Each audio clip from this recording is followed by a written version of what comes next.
Il y a trois types de monnaies que vous devez connaître. La première est la monnaie créée par Dieu. C'est l'argent et l'or. Ça, c'est de l'argent. Et ça, c'est de l'or. Pourquoi j'en ai ramené?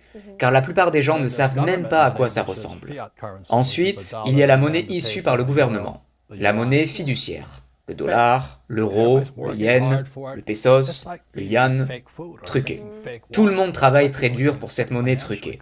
C'est comme manger de la nourriture truquée ou boire de la fausse eau. C'est pour ça que les gens deviennent malades. Malades financièrement, car ils travaillent pour de la monnaie truquée. Je l'appelle la monnaie de Dieu car ça ne peut pas être truqué. Ça peut l'être par un ETF, sur l'or, mais ça je n'y touche pas. Ça sent aussi mauvais que le gars qui l'a inventé.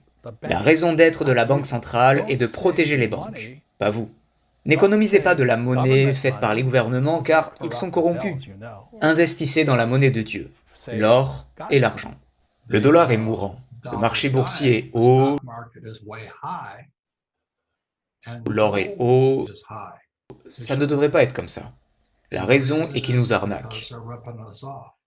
Ils impriment tellement de monnaie pour garder la bourse au plus haut, pour satisfaire tous les vieux Américains qui ont investi toutes leurs économies dans des fonds de pension basés sur la bourse.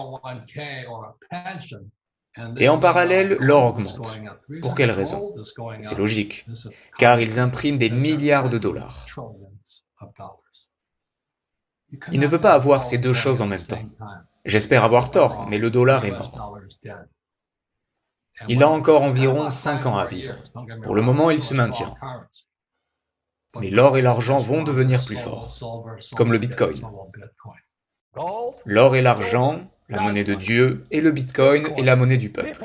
Vous devez absolument sortir de ce système corrompu. Le Bitcoin est ouvert à tous, les banques centrales ne peuvent pas le contrôler. L'or et l'argent sont la monnaie de Dieu.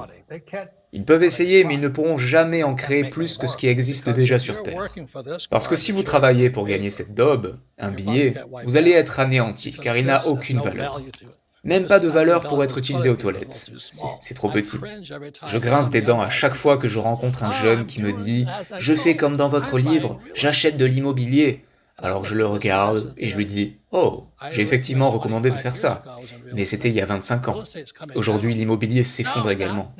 J'ai acheté ma première pièce d'or en 1972 à Hong Kong, car en 72, il était illégal pour les Américains de posséder de l'or. Imaginez ça, en 1972, il était illégal d'avoir de l'or aux États-Unis. Et ce que j'ai aussi fait, j'ai piloté mon hélicoptère pendant la guerre du Vietnam pour aller acheter de l'or derrière les lignes ennemies.